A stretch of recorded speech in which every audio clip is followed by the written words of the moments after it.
ga cewa wannan na yi wani abu kuma yana ganin wannan da zan koma shekarunsa da na yi wani abu tun da kai kana shekaru kai kai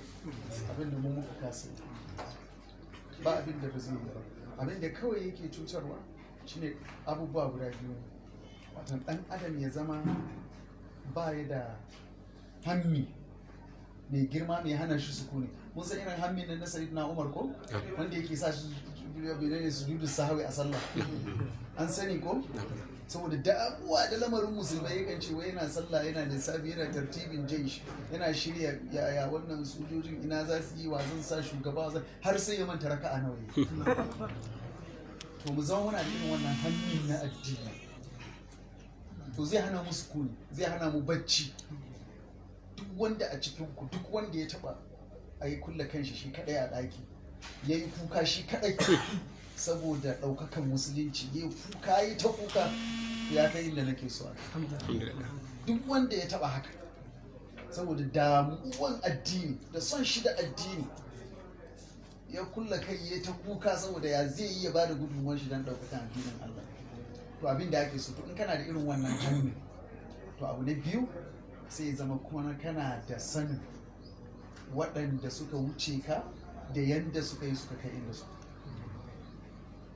an fahimce ni babban abin da yake damu mu muna da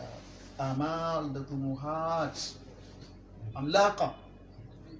amma ba mu da bambanci ina yawan ba mutane misali kamar a saka ne a gaba a ce za ka kwashe wanne ne rafilo ba a garin nan matan fada a ce ana son ka kwashe shi amma sai ka je ka nemo ludai kaga za ka yi ta zufa za ka gaji za a ce kana aiki amma ba ka yi ko? don haka